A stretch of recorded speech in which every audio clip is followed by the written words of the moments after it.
को नहीं जानते थे कि मुसलमानों को जमा रखना, मुसलमानों को जमा रखना, उसके लिए सिर्फ इस्लाम की आवाज़ काफ़ी नहीं थी। अरबों पर जो काबा का रोब था, काबा किन के पास था? मक्के वालों के पास। काबा किन के पास था? हजूर तो मदीना के थे, वफात मदीना में हुई, सल्तनत मदीना थी, इसके ताजदार यही थे। लेकिन अंसार ने ये बात ना सोची कि हम अगर अपने में से किसी को जानशीन रसूल बना लें तो उसके साथ वो जो काबा की निस्बत है और काबा वो तो नहीं ना रहेगी। तो जानशीन रसूल तो वो होना चाहिए कि जिसकी काबा की निस्बत भी कायम हो, ताकि उसकी हैबत से और उसके रोब से सल्तनत चले। इसीलिए हुजूर अकरम सल्लल्लाहु अलैहि वसल्लम फरमाया था अल अइम्मतु मिन कुरैश, कि मेरे बाद जो अइम्मा हों, जो कौमों की इमामत करने वाले हों, वो काबा के मुतवल्लियों में से हों, तो उसकी हैबत से सारा अरब दबेगा। क्यों? इसलिए कि पहले भी तारीख यही चली आ रही थी कि कुरैश की इज़्ज़त कितनी, लईलाफ़ कुरैश ईलाफ़िहिम रिहलतश्शिताए वस्सैफ फलयअबुदू रब्ब हाज़िल बैत।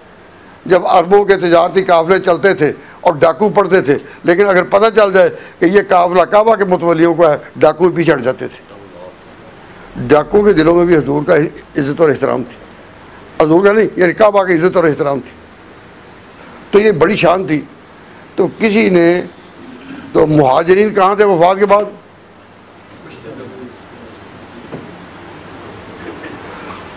मस्जिद मदीना में, हुजूर की मस्जिद में। और अंसार कहाँ थे? एक अंसारी सरदार थे, बड़े बुजुर्ग, हज़रत साद इब्न उबादा रज़ी अल्लाह ताला अन्हु। उनके हाल में हवेली में एक बड़ा इज्तिमा हुआ जिसको कहते हैं सकीफ़ा बनी साइदा।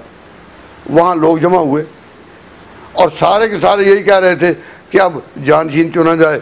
अगर अंसार में से चुना जाता तो मक्का वालों की जो हैबत थी और एक काबा की जो निस्बत थी वो नए जानशीन की शामिल होती ना।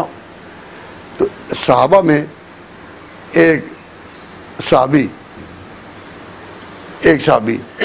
हज़रत नुमान, वो कहीं वहाँ से गुजरे तो उनको पता चल गया कि ये तो बड़ा इज्तिमा हो रहा है और अंसार ये सोच रहे हैं। उन्होंने जाकर मक्का मुकरमा में, उन्होंने जाकर मस्जिद नबवी में इत्तला दी मुहाजिरीन को, और तुम यहीं बैठे हो, वहाँ तो जानशीन रसूल को चुना जा रहा है। अब जो मुदब्बिरीन थे साहबा में, 3 आदमी बड़े, हज़रत अबू बकर सिद्दीक, हज़रत अबू उबैदा बिन जर्राह और हज़रत उमर, ये तीनों वहाँ से उठे और वहाँ पहुँच गए। जाकर इन्होंने इज्तिमा में शिरकत की और वो लोग महसूस कर रहे थे,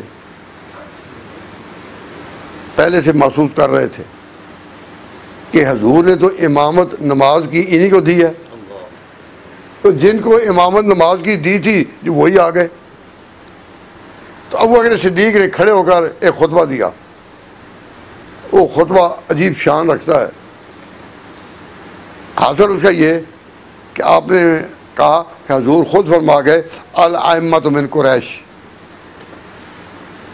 तो फरमाया कि अइम्मा जो हैं वो तो होंगे कुरैश से, अलबत्ता अंसार तुम हमारे वज़रा बनो, लेकिन जो जानशीन रसूल हो वो कुरैश में से होगा।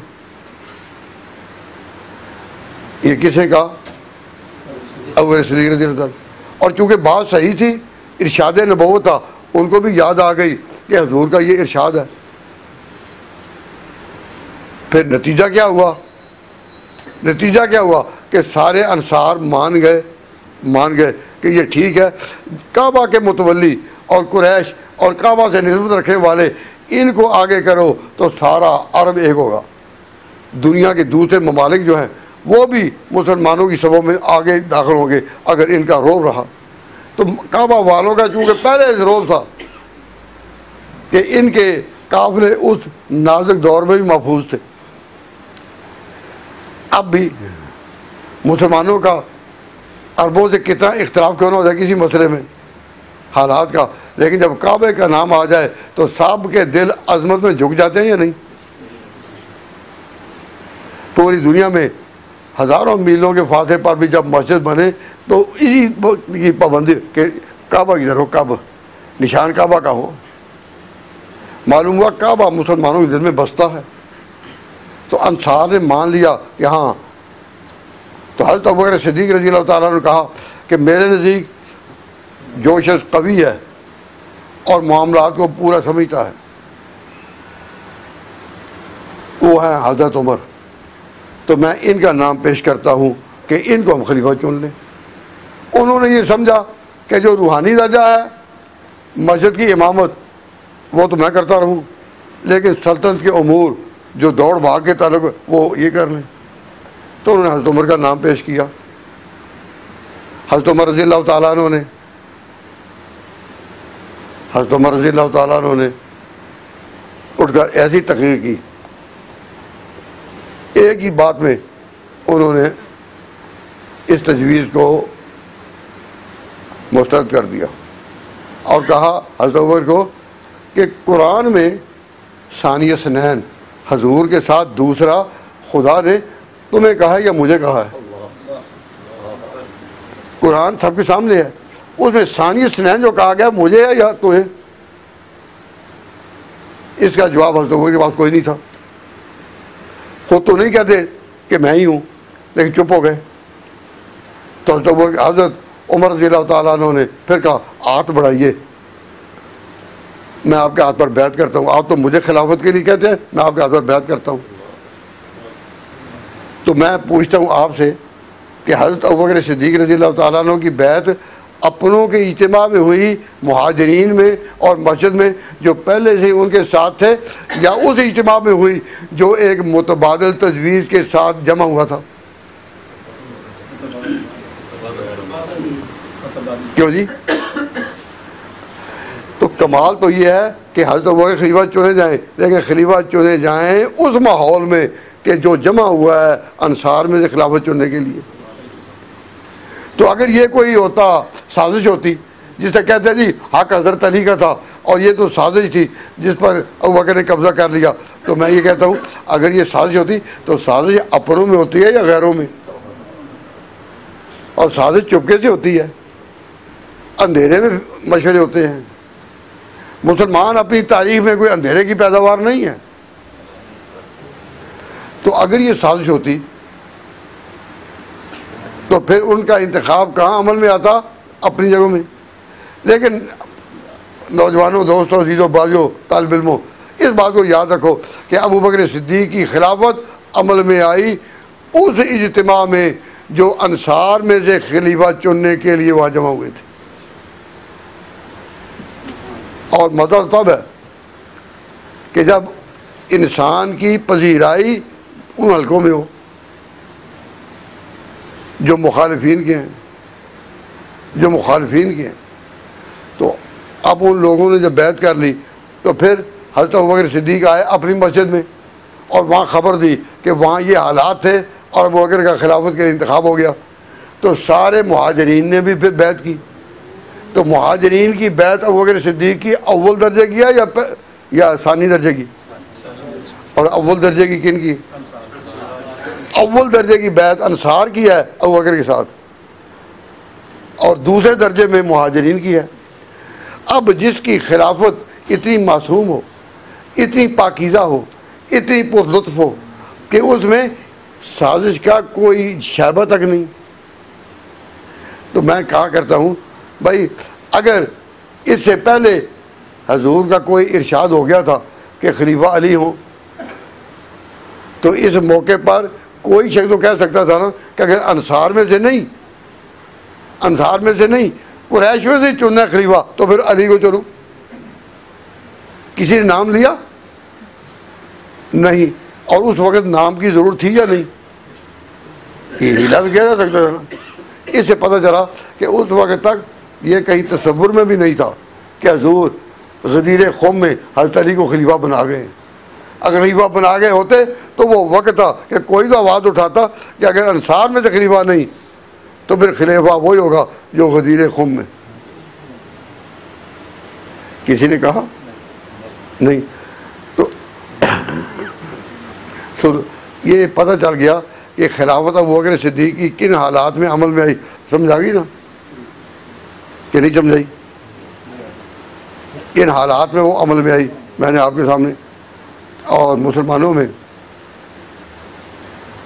बैत में तो ताख़ीर हो सकती है, वोटिंग में ताख़ीर हो सकती है, लेकिन नमाज में ताख़ीर नहीं हो सकती। नमाज तो वक्त पर आना ही है। जो ही नमाज का वक्त आया तो नमाज में इमामत फिर वही जो हुजूर ने कायम की थी। हज़रत अबू बकर सिद्दीक़ रज़ियल्लाहु तआला अन्हु ने अबू बकर को इमाम नमाज मुकर किया था तो नमाज के लिए कौन खड़े हुए? और जिन्होंने बैत की और जिन्होंने अभी तक नहीं की वो तो हज़ारों थे ना। बहुत बड़ा इज्तिमा था, अभी बैत कर रहे थे लेकिन नमाज का वक्त आ गया तो सब ने उनके पीछे नमाज पढ़ी। और उनके पीछे नमाज पढ़ने वालों में हज़रत अली भी थे। हज़रत अली भी थे। मैंने एक जगह ये बयान किया कि हज़रत अली भी थे तो ना मानने वालों ने उल्टा करके कि कहाँ खड़े थे कि हज़रत अली के वहाँ थे तो कहाँ खड़े थे? तो मैंने कहा हज़रत खालिद बिन वलीद के दाईं तरफ। तारीख़ ने उस जगह को भी महफूज कर दिया। हज़रत खालिद बिन वलीद के दाईं तरफ खड़े थे। अब अच्छा मैं तुम तो अब ताज्जुब इसको करते हो, लेकिन सारी उम्मत का ये इजमाई मसला है कि नबी पाक सल्लल्लाहु अलैहि वसल्लम का दीन जो है आफाकी है। आफाकी का माना ये सिर्फ ये सारी दुनिया के लिए है, सारी कायनात के लिए है या अपने फैमिली के लिए? तो कुछ लोग अकीदा करते हैं कि नबी करीम का दीन आग के बाद चलेगा अहले बैत से, फैमिली ऑफ द प्रॉफिट। और मुसलमान पूरी दुनिया में इसी बात पर डटे हैं कि हुजूर का दीन यूनिवर्सल है, यूनिवर्सल है, covering all the zone of the world and all the time to come and covering all the walks of life. हुजूर का दीन यूनिवर्सल है या मकामी है? तो अगर ये कहें कि नहीं मकामी तो हम पूछते भी फिर तुम ही बताओ कि नबी पाक सल्लल्लाहु अलैहि वसल्लम बाद हिदायत किससे फैलेगी? क्या मतलब? मैंने कहा हुजूर का सबसे बड़ा रिश्ता किससे था? हुजूर का वफात के वक़्त सबसे बड़ा रिश्ता किससे था? जवाब हज़रत फ़ातिमा से।